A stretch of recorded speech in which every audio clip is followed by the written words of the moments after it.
welcome to my lecture series on advanced linear algebra. We have already seen some linear operator are diagonalizables, but most of them are not diagonalizable.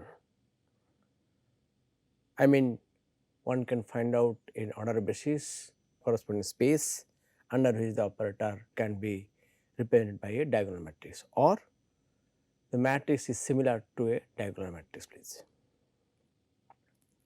But it is not true for the most of the cases. So, what the next simplified form? We are looking for that one please. So, for that let me introduce one terminology that is called invariant subspace. So, what is that? What is invariant subspace? Let me define it. Invariant subspace.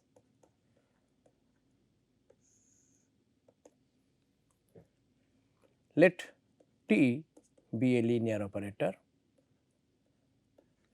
on a vector space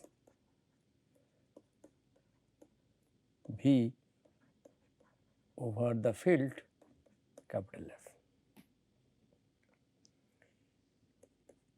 A subspace W of V is said to be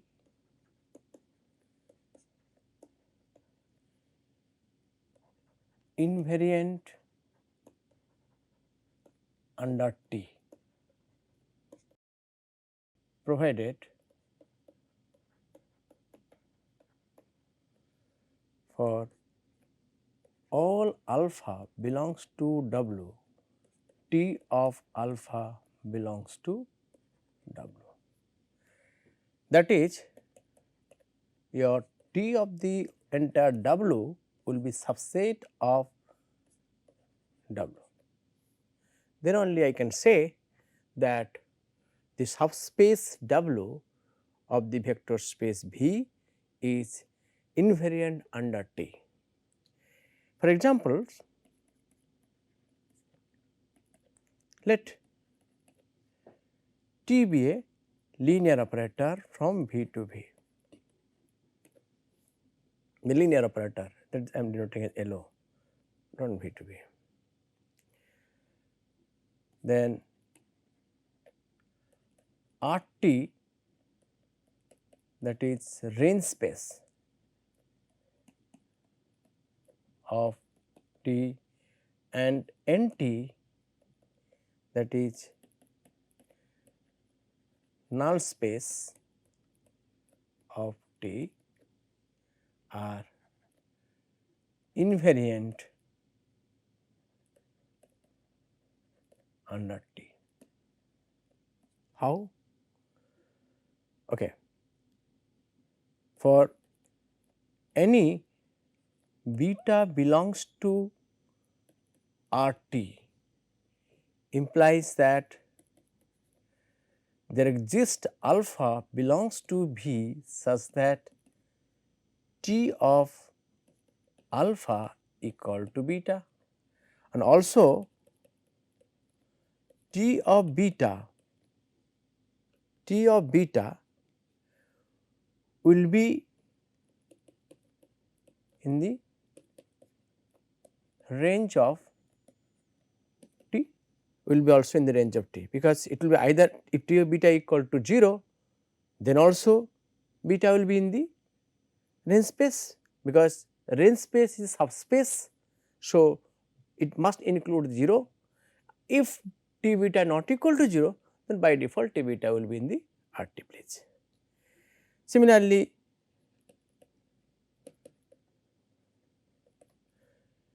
if alpha belongs to NT, this implies that T of alpha equal to 0. So, this implies T of alpha belongs to NT, because NT is also, since NT is also a subspace of vector space V. So, by default we see that range space as well as null space of the operator are invariant under T. Let me take other examples. Again consider the same, let T be the linear operator from V to V. Consider W equal to 0 subspace, that is 0 subspace. What can I say about this 0 subspace? Whether will it be invariant under T or not? Certainly it will be. Yes. Then we see T of 0 equal to 0, that is the property of the linear operator. So, this implies T of 0 also belongs to W. So, this implies W equal to 0 is also invariant under T. Now, if I consider W equal to the entire space V, what can we say about this ones? Then also we have T of V is a subset of V. So, this implies that W equal to V is also invariant under T. So, they are all trivial examples. Now, let me consider some examples which is not trivial, please. So, this is say example 2, this is example 3. Let V be the space of all polynomial functions over the field capital F. So, we know V is a vector space.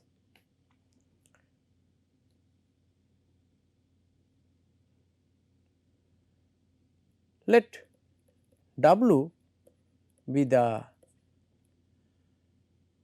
space of all polynomial function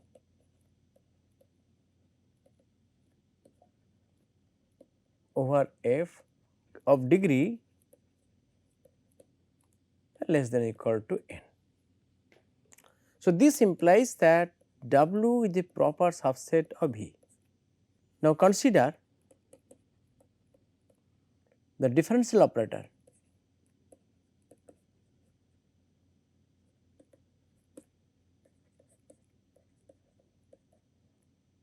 D on V. Then W will be invariant under D. How? For any P belongs to W, P will be of the form of like A naught plus A1 x plus A2 x square plus A n x to the power n, where AI belongs to capital F, because the polynomial functions of degree less than or equal to n. So, P will be of this form. So, this implies when the differential operator D operating on P will be equal to what? It will be A1 plus 2 A2 x plus 3 A3 x square plus n x to the power n minus 1. Will it belongs to the W? So, it certainly belongs to W. So, this implies that W is invariant under D. Okay. So, let me consider another very interesting results, interesting examples like this. Let T and U be two linear operator on vector space V, which is defined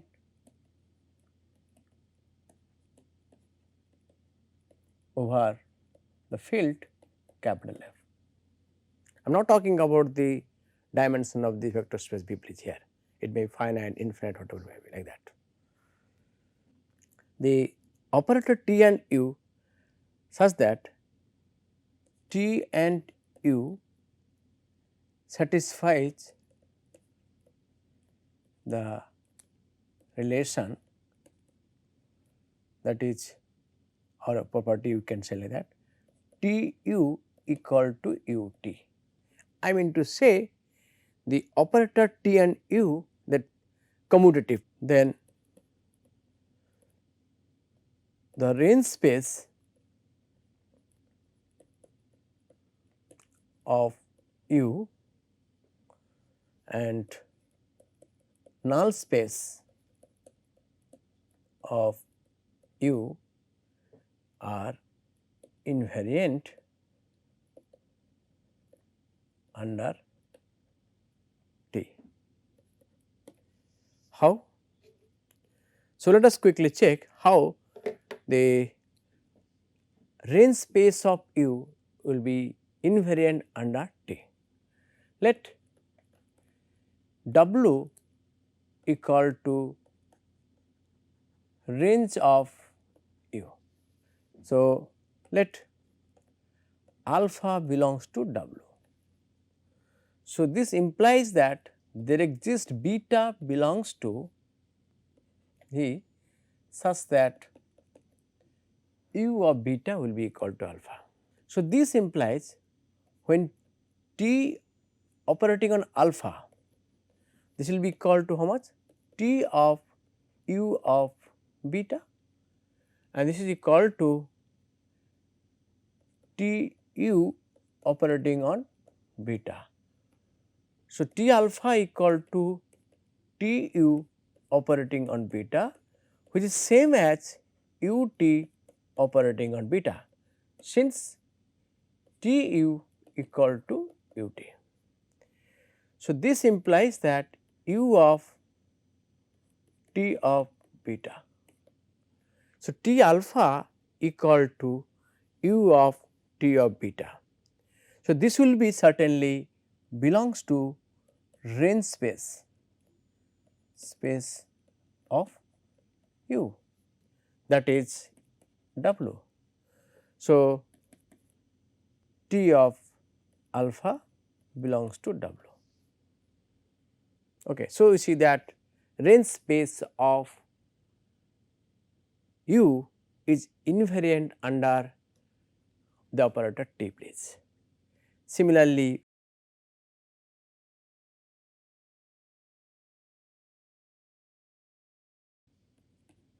one can check that W equal to null space of the operator, null space of U is invariant under T. So, this is I am giving as a homework please. Okay. So, we have seen couple of examples of invariant subspaces.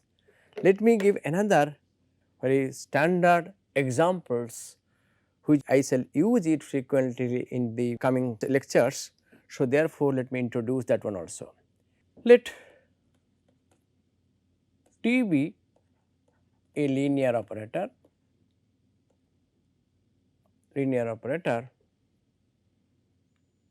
on a finite dimensional vector space V over the field capital F. Let C be an eigenvalue of T and W be the corresponding eigenspace.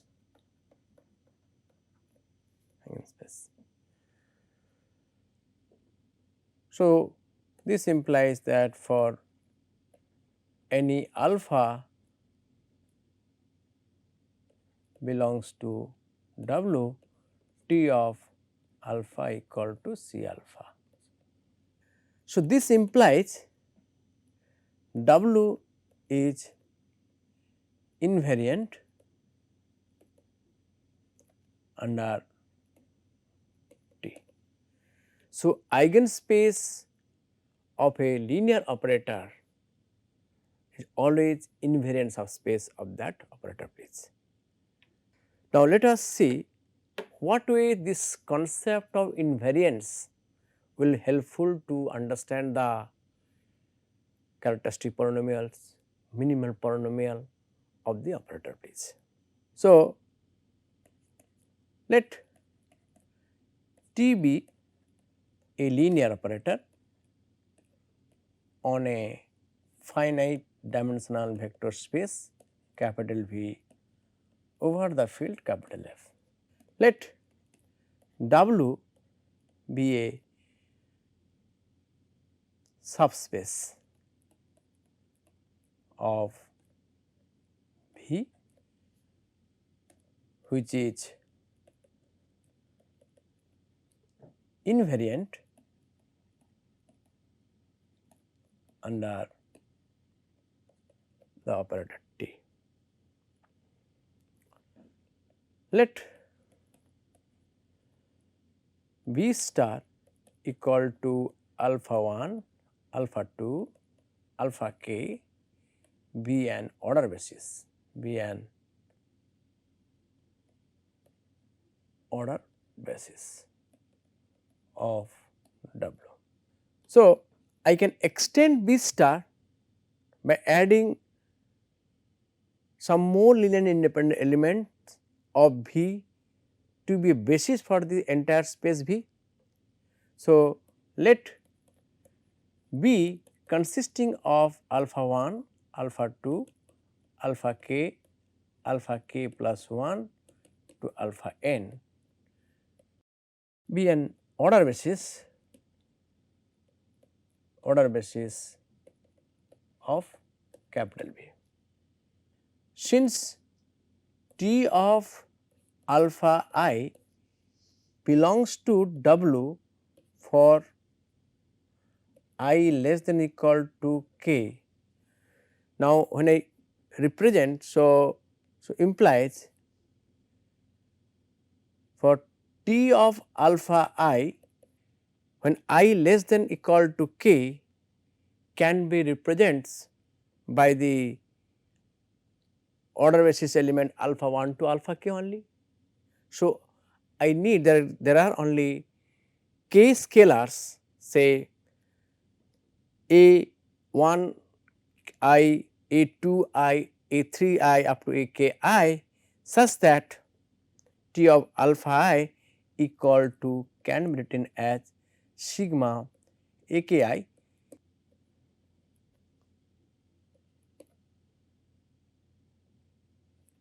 T of alpha j can be written as something like I j I equal to 1 to k only and alpha I, because W is the invariant under T. So, that is why image of T alpha I less than equal to k I will be able to express with the basis element of W.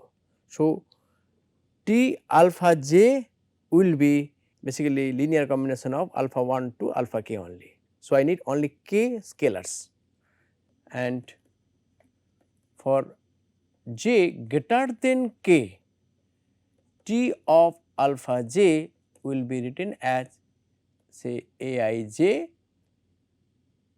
alpha I equal to 1 to n please. So, here I need to express alpha j by the basis element of the vector space V. So, I need n constant. So, this implies the matrix representation of T with respect to this order basis B. So, this will be equal to of this form, I will have a some square matrix here, say B matrix and C matrix, 0 matrix and D matrix, where B is K cross K matrix over F, C is n minus K cross K matrix over F, and your D is, it will be n minus K cross n minus K square matrix over this one please. So, the matrix representation will be like this thing. So, if I simplify it, let me introduce one more operators defined like this. Let T w, I mean I want to induce a linear operator on w, that is T w, let T w be a function from your w into w defined by T w of alpha equal to T alpha for alpha belongs to w. So, this implies that T w is a linear operator on w, which is called as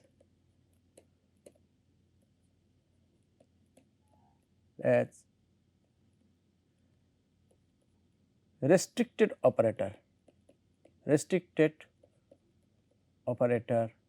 on w.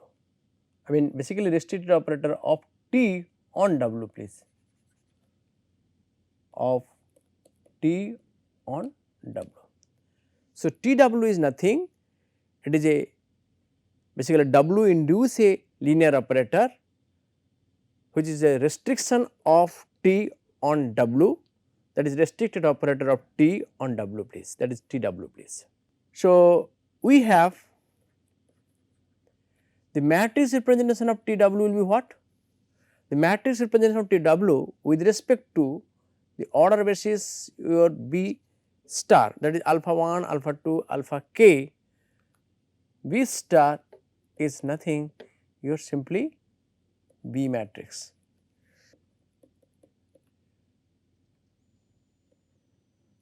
Space.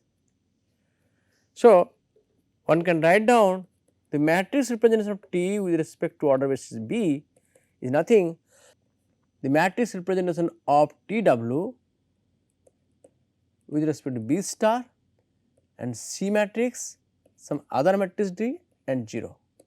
So, it is like this thing please. So, the structure of the matrix representation of this operator, suppose if you denote this capital A, then capital A is like this thing please. This implies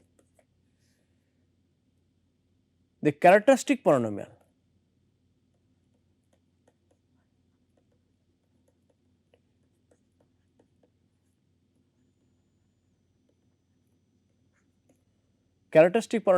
of T, that is determinant of x I minus capital I. So, determinant of x I minus capital I is nothing, it is basically I can write down minus 1 to the power n B minus x I, this is I means I k, k by k identity matrix please, this one, and then this C matrix I will have 0 D minus x I n minus k cross n minus k please, this one, this k I k cross this one please. So, determinant of this quantity please. So, this is basically equal to, I can say, determinant of x I k minus b into determinant of x I n minus k minus d. So, this implies if characteristic polynomial of T w is q x and characteristic polynomial of capital A is say f x, then q x divides f x please. So, characteristic polynomial of restricted operator T w divides characteristic polynomial of A. Now, what can you say about the minimal polynomial of T w and minimal polynomial of the A? Is there any relation between these two minimal polynomials? Now, to answer these questions again, so let us see what is different power of A. Now, question is, if P 1 and P 2 denote minimal polynomial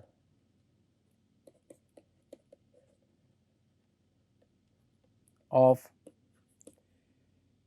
A and B respectively, then is there any relation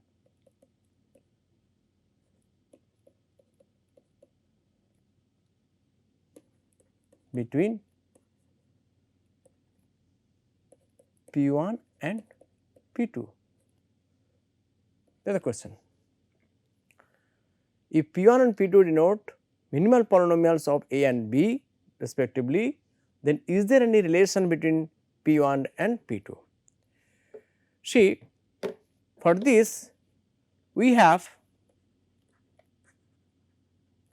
capital A equal to what? We have A equal to B into C, for let me for sake of simplicity let me get C 1 0 and D matrix. So, then what about A square? A into A will be equal to A square will be equal to how much? This will be again B C 1 0 D into B C 1 0 D. This will be equal to B square into some other one, this one C 2 and 0, and you can see the structure will be like these things. So, A square equal to, I will have the entries are B square and this component, this will basically some other matrix, that is k cross n minus k, this is C 2 matrix please, but it will be, and this other diagonal entry will be D square. So, diagonal entry will be B square and D square, but the off diagonal will be 0 and some other matrix C 2. So, in general you will have A to the power r equal to, I will have B to the power r some C r 0 and D to the power r. This implies if P 1 is minimal polynomial of A, so P 1 of A will be equal to 0. So, this implies P 1 of B also will be equal to 0, but minimal polynomial of B is given P 2. So, that is the least degree monic polynomials which annihilate B. So, this implies P 2 must divides P 1, P 2 must divides P 1 please. That is minimal polynomial of B must divide minimal polynomial of original matrix A, please. So, we have seen that if W be a invariant subspace of a vector space V, then it simplifies the matrix representations. It also helps to understand the characteristic polynomial, minimal polynomials, and you will see it has many more applications to simplify the operator. Now, let me consider examples. Let T be a linear operator on R2. Let the matrix representation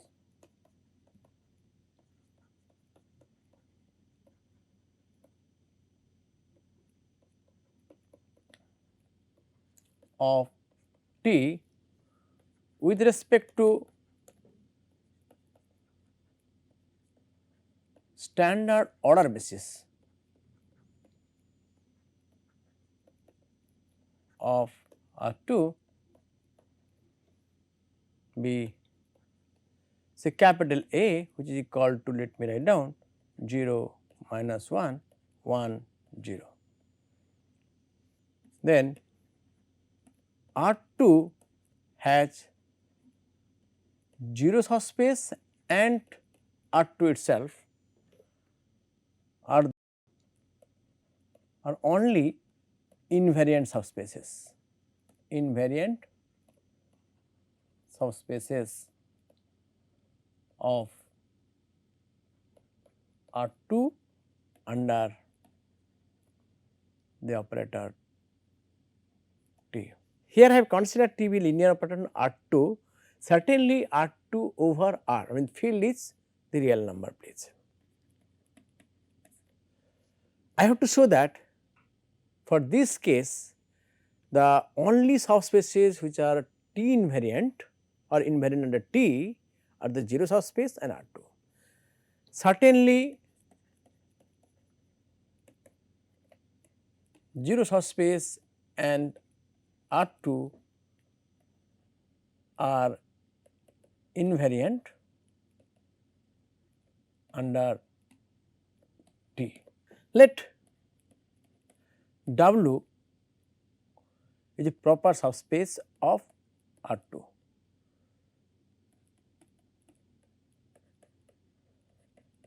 Proper subspace of R2, if possible let W be also invariant under the operator T. So, this implies for any alpha belongs to W, T alpha will belongs to W again, being proper subspace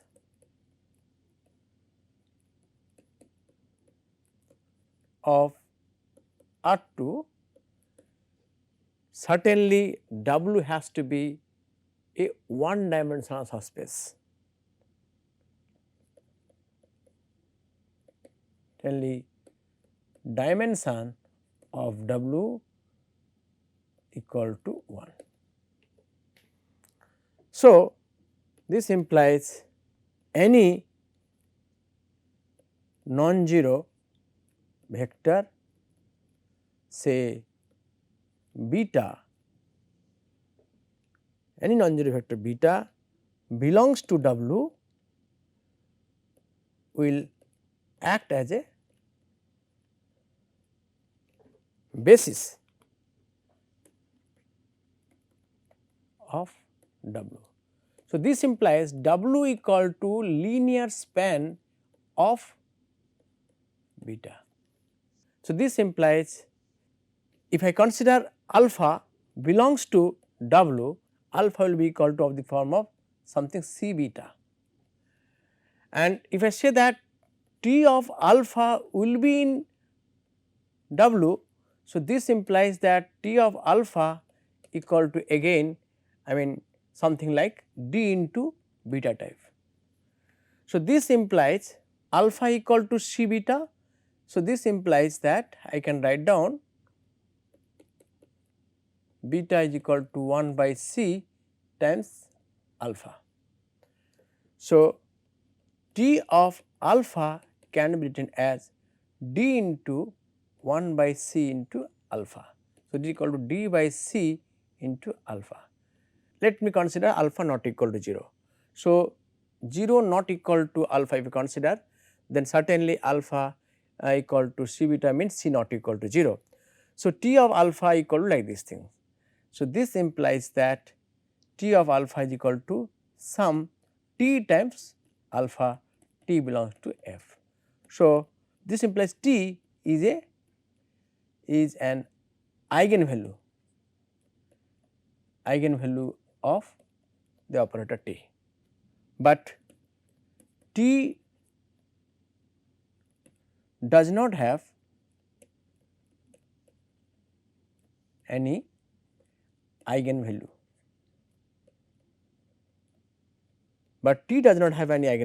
because the since characteristic polynomial, that is x square plus 1 is not factorizable,